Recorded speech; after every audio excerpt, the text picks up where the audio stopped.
Ouais, en fait, c'est à la fin que vous l'aurez la surprise, ouais. Mais aujourd'hui, c'est la fête des mères, donc il y a plein de mamans. D'ailleurs, vous avez tous une maman, donc je pense que vous avez tous pris le temps aujourd'hui d'aller la voir et lui offrir un bouquet de fleurs, sûrement, ou quelque chose de particulier, je pense.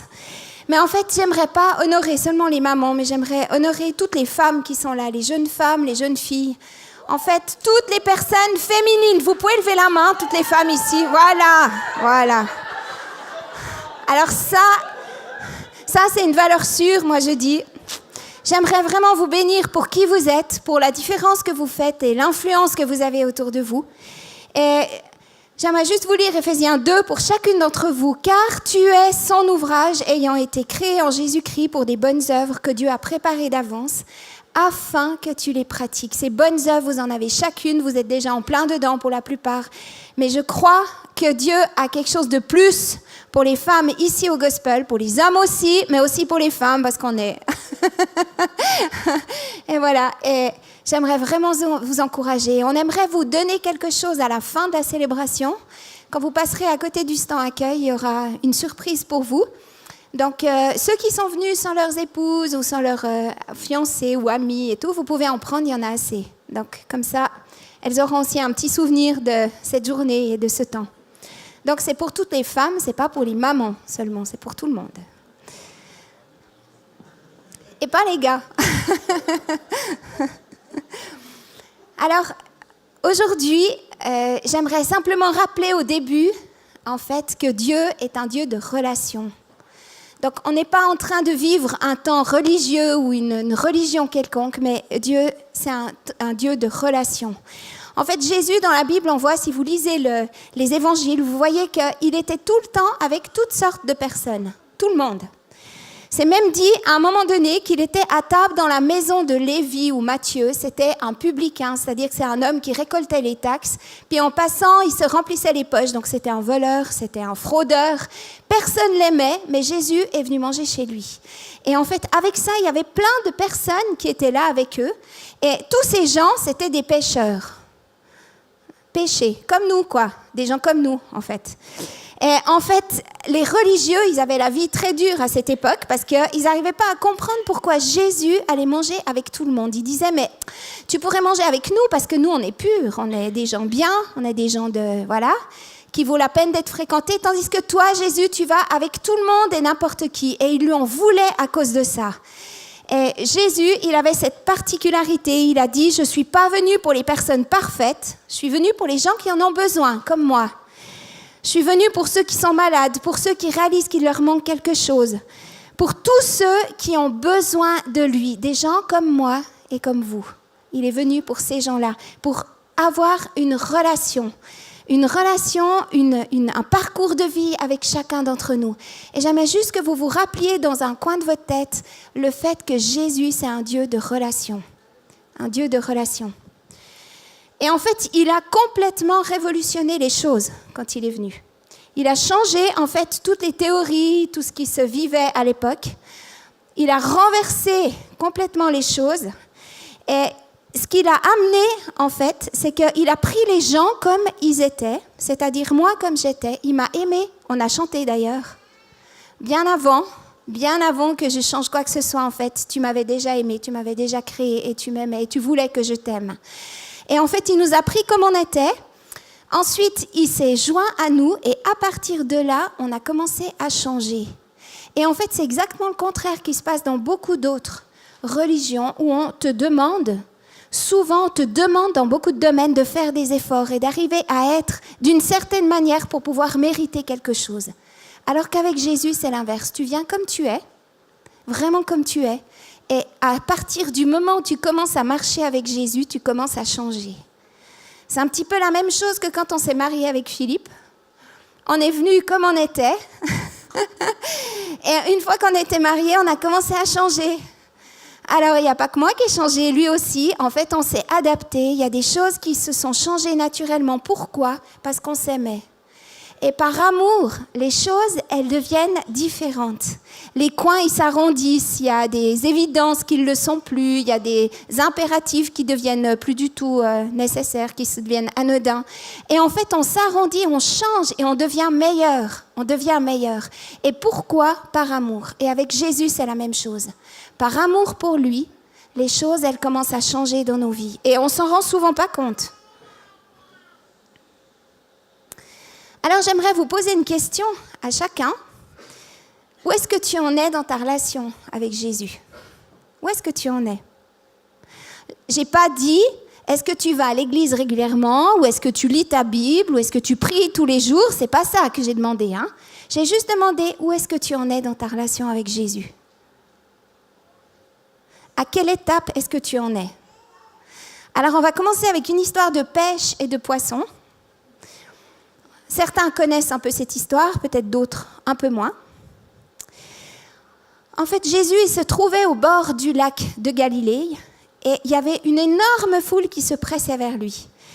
Et ils avaient envie d'entendre sa parole. Il avait envie d'entendre ce qu'il allait prêcher, ce qu'il allait enseigner. Et voilà que tout d'un coup, il a vu au bord du lac 2 barques. Les pêcheurs étaient descendus pour laver leurs filets. Ça se trouve dans Luc 5. Il monta dans l'une de ces barques qui appartenait à Simon et lui a dit « Éloigne-toi du rivage ». Et il s'est assis et il a commencé à enseigner.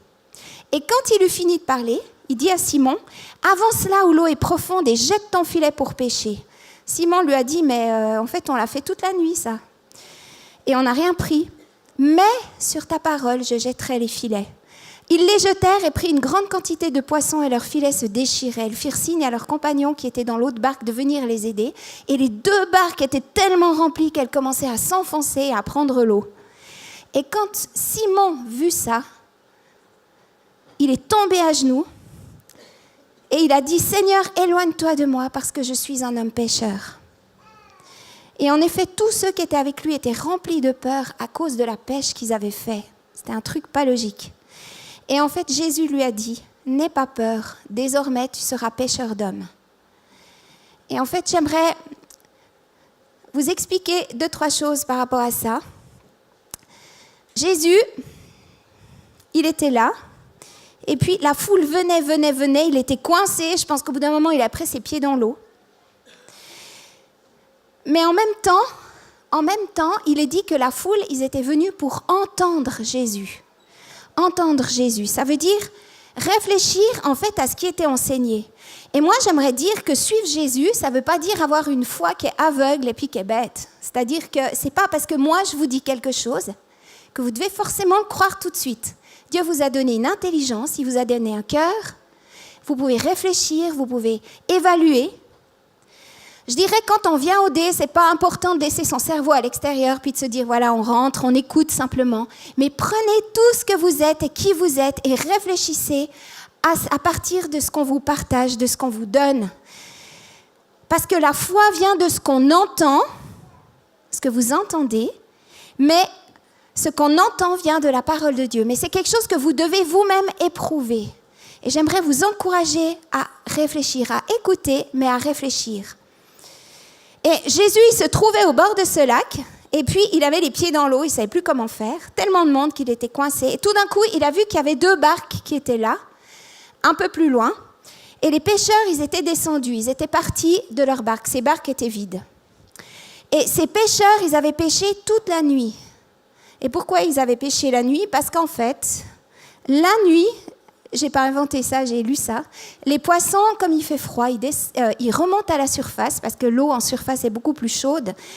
Tandis que la journée, les poissons descendent et puis on arrive moins à les attraper. Donc les pêcheurs, ils avaient des filets qui jetaient comme ça à la surface de l'eau. Et puis il y avait des plombs tout autour. Le filet descendait, ensuite il serrait et il ramassait les poissons. Donc c'était beaucoup plus facile de le faire la nuit parce que les poissons étaient à la surface. Ils pouvaient en ramasser beaucoup. Et voilà que ces pêcheurs, ils étaient là en train de nettoyer leurs filets et ils écoutaient, en fait, Jésus qui commençait à prêcher, mais qui était mal pris. Et alors, tout d'un coup, Jésus voit ces bateaux et il appelle Simon et il lui dit « Simon, est-ce que tu me prêtes ton bateau? Est-ce que je peux venir avec toi dans ce bateau ?»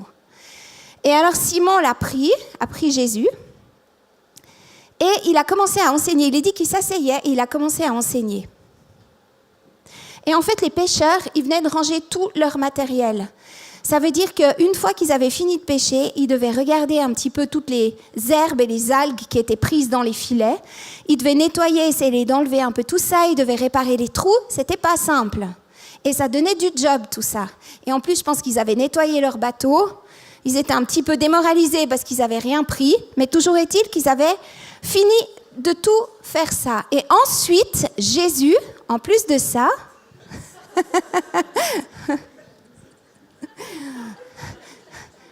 J'ai un collègue qui est monté, c'est parfait.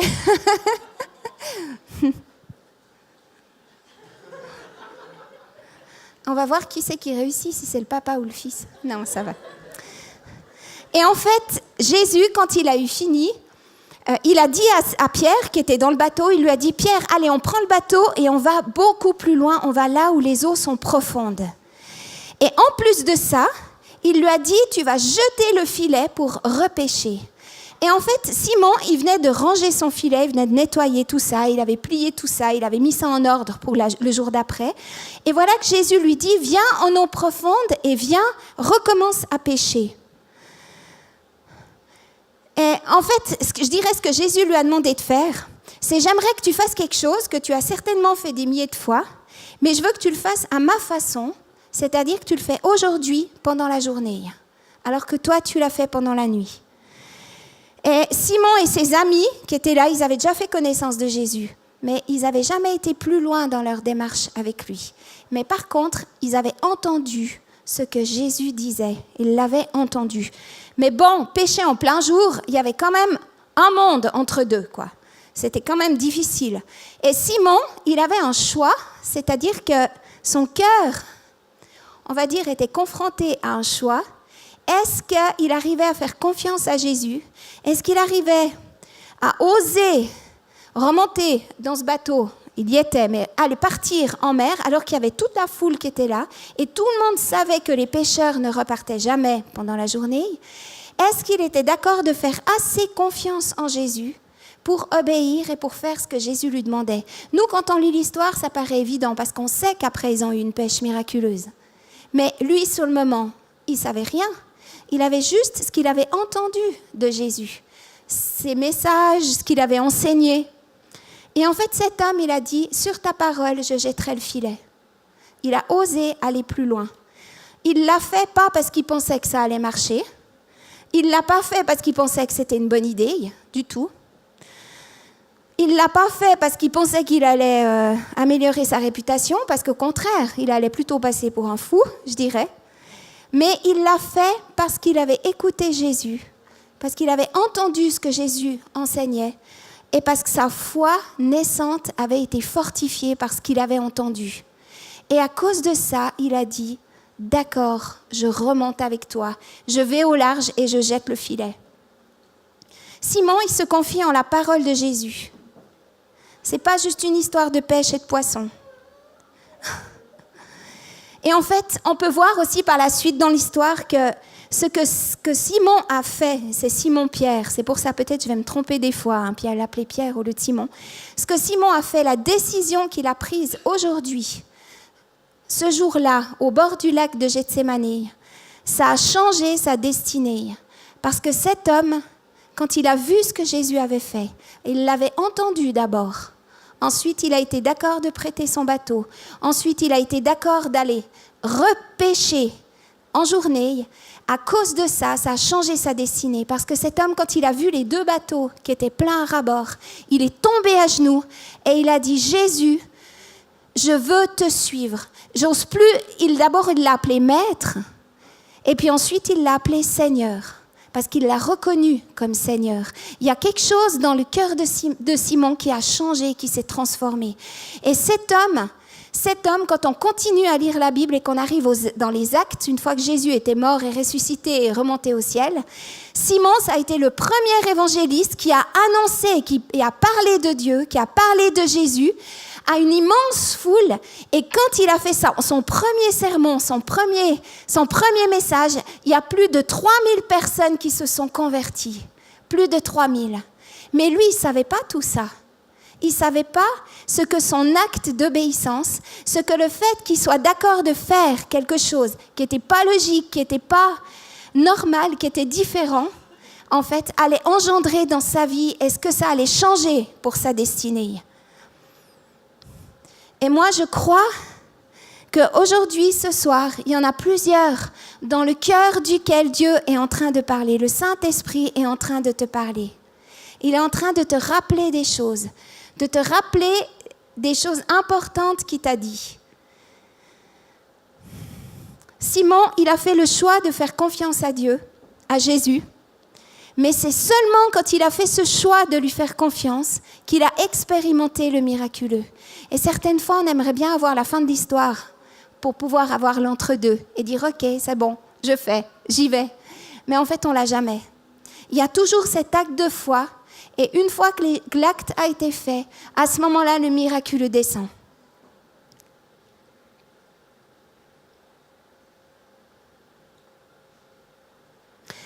Moi, je dirais que ce n'est pas seulement à cause de ce que Jésus a enseigné, que Simon et ses amis ont obéi et ont marché vraiment dans ce que Jésus leur demandait de faire. C'est parce qu'ils ont été d'accord de se laisser déranger par Jésus. Ils ont été d'accord de se laisser checker, étirer par Jésus. Et leur foi a croisé la fidélité de Dieu.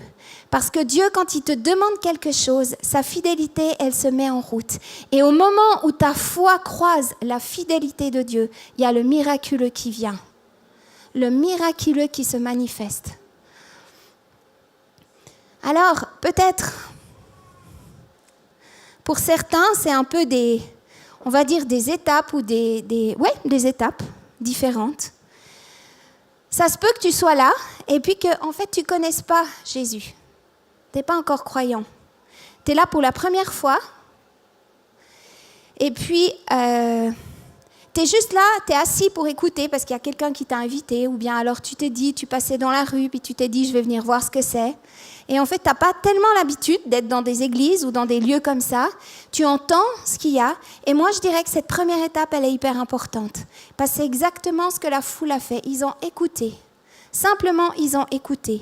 Juste le fait que tu sois là, c'est une étape qui est hyper importante. Suivre Jésus, ça commence toujours par entendre quelque chose. D'abord, on a entendu parler de lui. On l'a entendu et ensuite, les choses se passent. Et je dirais, pour continuer ton étape, tu pourrais revenir encore une deuxième fois pour écouter. Ou alors, si c'est quelque chose qui t'interpelle, mais que tu es en train de réfléchir et que tu es en train de penser à ça, il y a des Bibles qui sont à l'accueil et puis tu peux aller te servir. Et on est tout heureux vraiment de pouvoir t'offrir cette Bible et de te dire vraiment que tu es le bienvenu. Tu es le bienvenu. La deuxième étape dans cette histoire, c'est « prête-moi ton bateau ». Ça veut dire que Jésus a demandé quelque chose à Simon qui était dérangeant. Franchement, ce n'était pas simple non plus. Il avait fini son job, il ne connaissait pas vraiment Jésus. Tu as peut-être fini ta journée, tu as fini de travailler, si on transpose par rapport à nous. J'ai fini ma journée, j'ai fini de travailler. Et puis, attendez,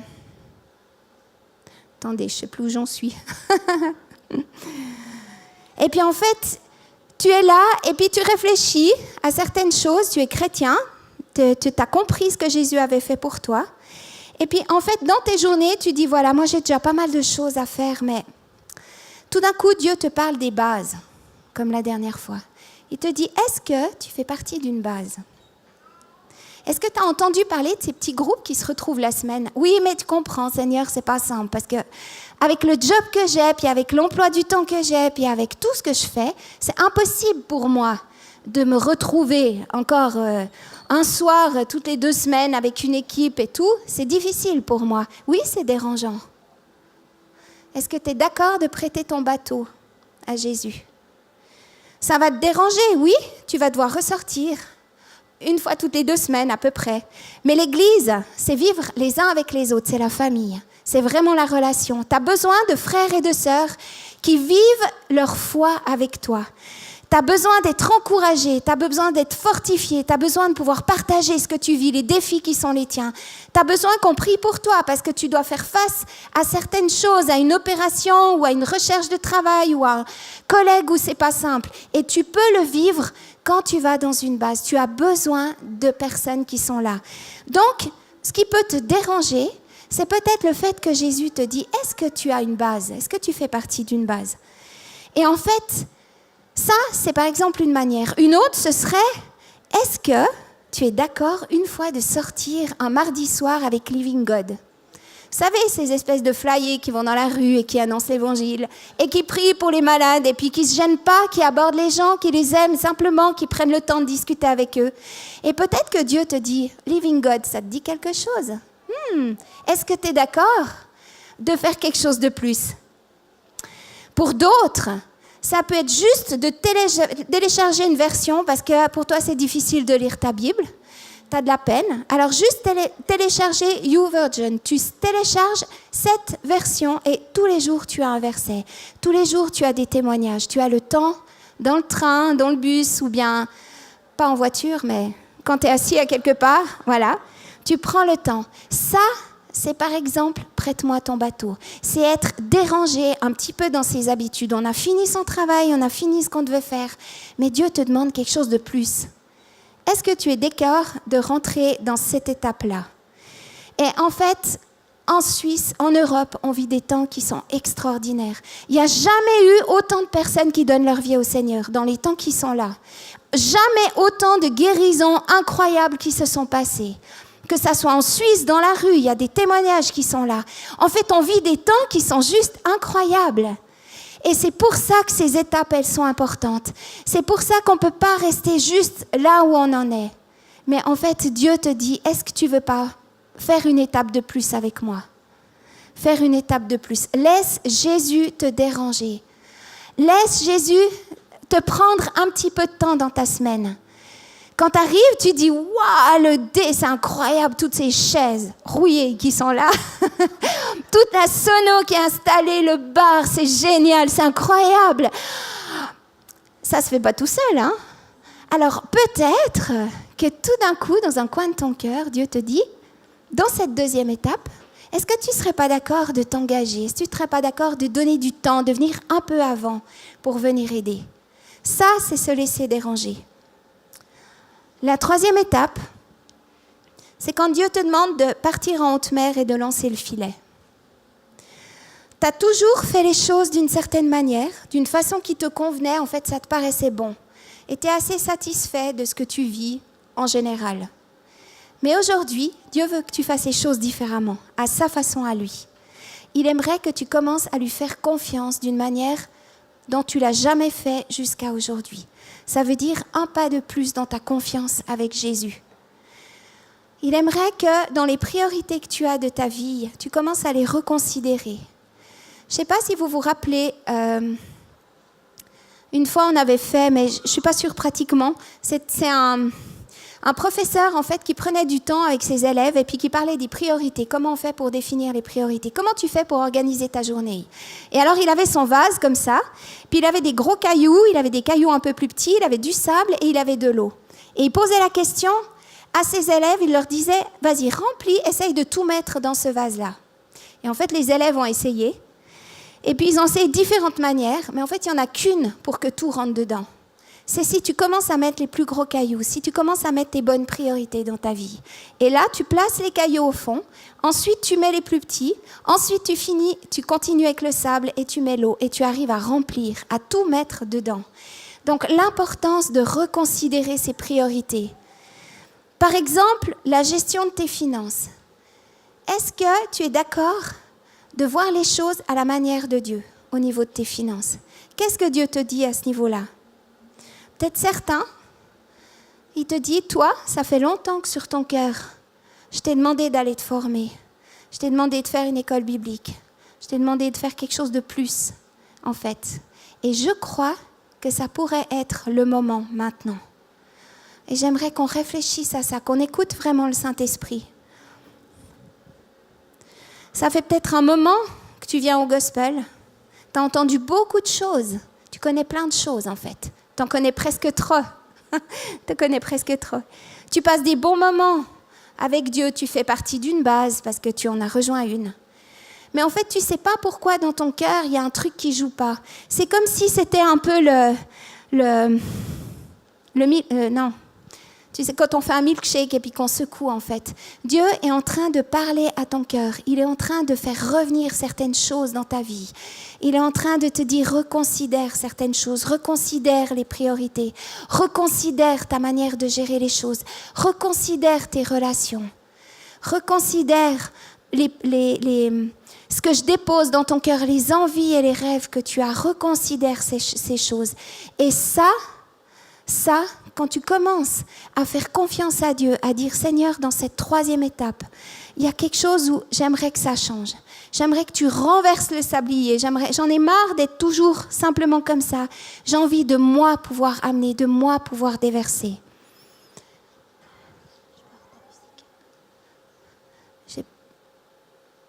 Ouais, merci. J'aimerais te dire, en fait, tu ne sais pas si ça va vraiment marcher. Parce que tu te trouves soit dans la 1re étape, soit dans la 2e étape, soit dans la 3e. En fait, tu ne sais pas si vraiment ça va changer quelque chose. Le fait soit de revenir, soit de te dire, ok, je fais un pas de plus, je m'engage dans une base, je fais des démarches, je m'engage dans quelque chose, je vais plus loin avec Dieu, je marche avec lui.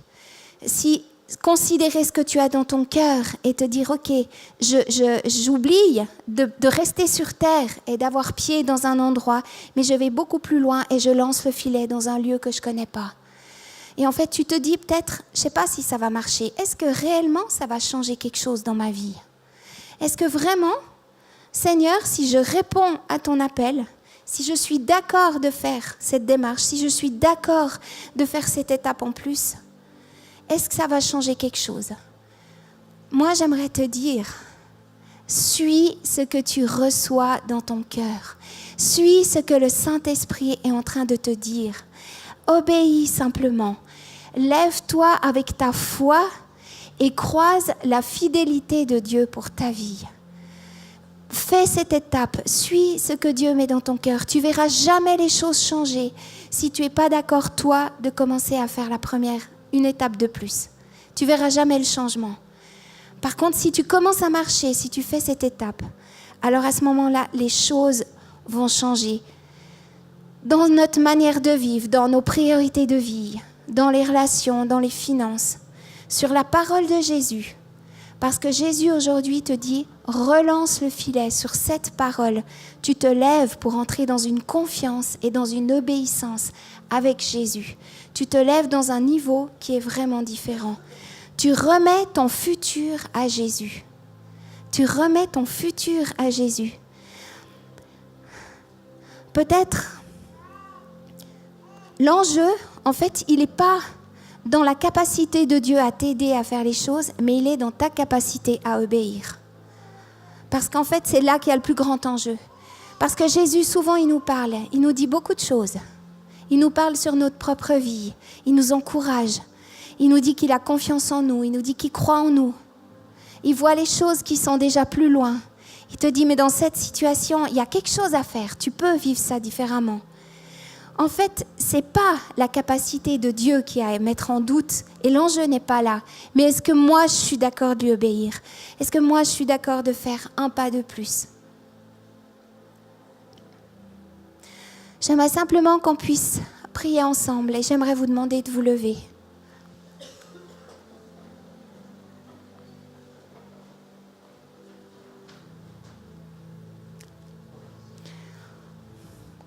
J'aimerais qu'on puisse prier ensemble.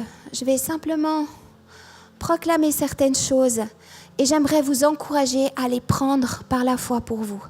Et si c'est quelque chose qui vous parle, si c'est dans un domaine ou un autre ou dans un domaine que je n'aurais pas cité du tout, que Dieu te parle, alors vraiment je t'encourage, obéis, fais ce pas de plus que Dieu te demande de faire aujourd'hui.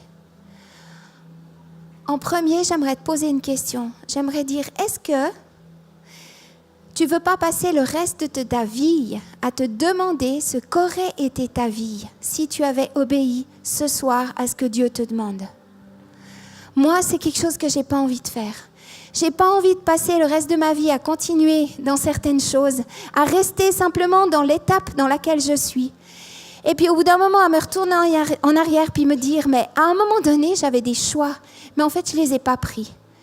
Et je ne veux pas avoir à me demander qu'est-ce qu'aurait été ma vie si j'avais fait le choix d'obéir à Jésus aujourd'hui. Parce qu'aujourd'hui, moi, je t'encourage à obéir à ce que Jésus met sur ton cœur. Je t'encourage à obéir à ce que le Saint-Esprit est en train de parler dans ta vie, aux choses qu'il est en train de te montrer, aux étapes qu'il aimerait te faire franchir. Et peu importe où tu en es dans ta vie, peu importe, si tu es à l'étape où tu es simplement assis et que tu écoutes, alors on est content que tu sois là, c'est magnifique que tu sois là.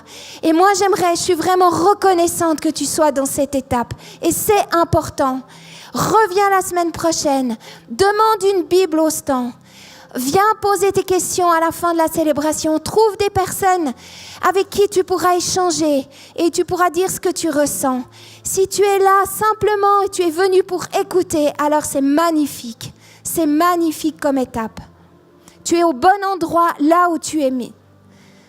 Si tu es à l'étape où Jésus veut te déranger, où il veut plus que tu restes simplement dans ce que tu as fait jusqu'à aujourd'hui, mais il est en train de te pousser, il est en train de te faire sortir de ta zone de confort, parce qu'il a plus pour toi. Ça fait trop longtemps que tu es assis, ça fait trop longtemps que tu es spectateur. C'est le temps pour toi de monter dans la barque. C'est le temps pour toi de changer certaines choses. Prends un plan de lecture de la Bible, prends du temps pour lire. Prends du temps pour lire quelques versets, pour te nourrir de cette parole qui fait la différence dans ta vie. Fais le choix de dire, je ne peux pas rester seul, j'ai besoin d'autres personnes avec moi. Rejoins une base. Prends des personnes avec toi, avec qui tu seras bien, avec qui tu pourras partager. Des amis qui vont pouvoir t'encourager et t'aider à aller plus loin. Jusqu'à présent, tu as vécu ta vie à ta façon. Et en fait, tu es là dans la 3e étape où Jésus te dit maintenant, tu vas la vivre autrement ta vie. Parce que je te demande de faire des pas de foi. Je te demande de faire un pas de foi dans quelque chose que j'ai mis dans ton cœur. Tu as été interpellé plusieurs fois par des prédications. Ce n'est pas la première fois que Dieu te parle. Ce n'est pas la première fois que le Saint-Esprit se manifeste dans ta vie. Mais jusqu'à présent, c'est toujours toi qui as gagné. Tu as réussi à faire taire cette voix. Mais ce soir, Dieu parle plus fort. Dieu parle plus fort dans ton cœur. C'est toi aujourd'hui, ce soir. C'est le temps de décider si tu veux faire confiance à Jésus. C'est peut-être relationnel. Tu as une relation que tu entretiens avec quelqu'un et tu sais que ce n'est pas la bonne chose à faire. Mais en fait, c'est difficile pour toi. Mais Dieu t'a parlé plusieurs fois. Et c'est peut-être le temps que tu cesses de voir une ou plusieurs personnes, parce que ces personnes-là, elles ne t'encouragent pas à persévérer. Ces personnes-là, en fait, elles te font tomber, elles te font chuter. Elles sont une occasion de chute pour toi. Dans ton job, c'est pas simple. Tu es appelé à être un témoin, mais c'est difficile. Et par exemple, bien des fois, tu arrives en retard. Ou alors tu t'énerves, ou il y a des choses que tu ne supportes pas, quoi. Tu commences à parler. Et en fait, Dieu te dit, je veux plus pour toi. Je veux plus que ça pour toi. Ce que je veux, c'est que quand les gens te voient, ils soient complètement convaincus qu'un Dieu existe et que qui tu es fait la différence autour de toi.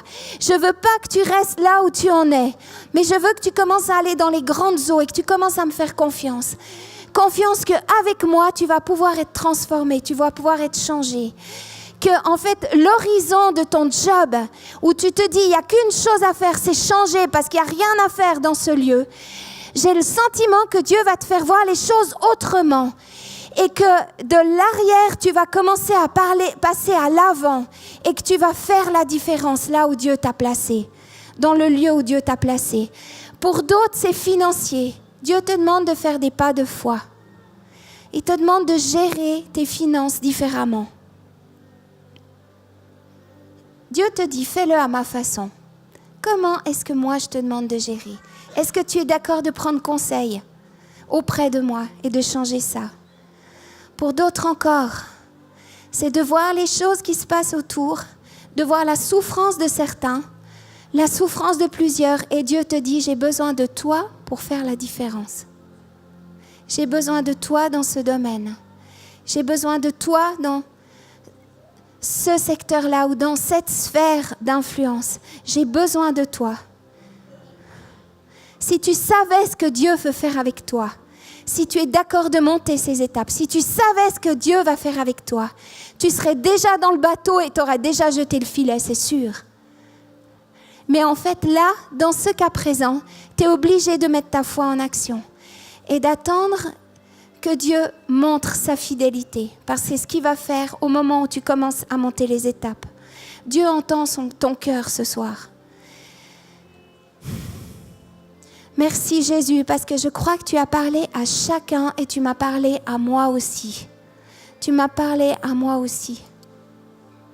Et Seigneur, j'aimerais te demander pardon pour toutes les fois où je t'ai pas fait confiance, où j'ai pas eu confiance en toi, où tu m'as poussé dans le dos, tu m'as dit vas-y, allez, ça c'est l'étape de plus. Allez, vas-y, il y a quelque chose pour toi. Mais en fait, j'ai résisté parce que je voulais pas, parce que j'avais peur, j'avais pas confiance. Et je te demande pardon pour toutes ces fois où j'ai remis ta confiance en doute, où je suis pas rentrée dans ce que tu voulais pour moi, où j'ai pas osé faire ce pas. Mais aujourd'hui, Seigneur, je veux rentrer dans les plans que tu as pour moi. Je veux monter, je veux faire des étapes en plus. Je veux pas rester simplement là où j'en suis, où je connais tout, où c'est ma zone de confort. Mais je veux rentrer dans une dimension qui est plus grande. Je veux me laisser interpeller par toi.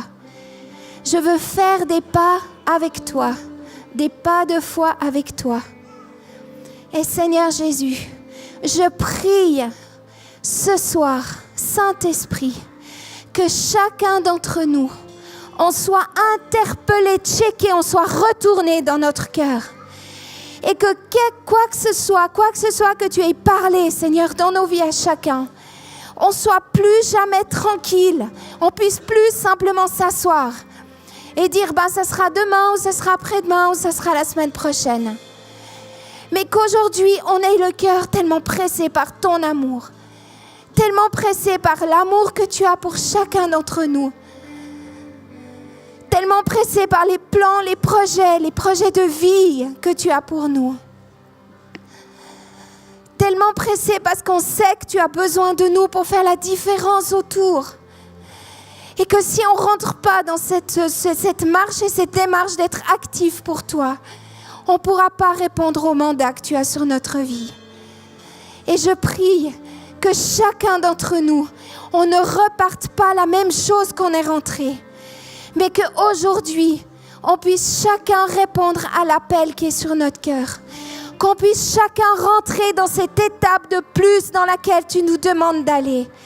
Qu'on ose rentrer parce qu'on a confiance en toi, Jésus. Parce qu'on croit que toi, ta fidélité, elle est toujours là. Que Seigneur, tu honores les pas de foi que tu nous demandes de faire. Et que ce qu'on va décider ce soir, tu prends les choses en main. Tu réponds, Seigneur, à notre pas de foi. Tu réponds à notre obéissance. Et tu amènes la multiplication dans nos vies. Seigneur, il n'y a aucune décision, aucune chose qui est trop petite ou trop insignifiante pour qu'on la fasse. Chaque décision qui est là, chaque pas d'obéissance, il est important et précieux pour toi. Mais Seigneur, que chacun, autant de personnes en est là, autant d'actes d'obéissance, autant d'étapes vont être franchies ce soir. Et ça sera scellé dans le marbre. Parce que notre obéissance et notre foi vont rejoindre la fidélité de Dieu. Et là, il y aura la multiplication. Là, il y aura la multiplication. Et Seigneur, merci de ce que tu fais maintenant dans les vies de ce que des miracles sont en train de se passer, de ce que tu amènes la puissance de vie et le miraculeux dans nos vies à chacun. Et de ce que tu te manifestes d'une manière dont tu l'as jamais fait encore aujourd'hui pour chacun d'entre nous, dans cette nouvelle étape qu'on veut franchir. En ton nom, Seigneur Jésus. Amen. Amen.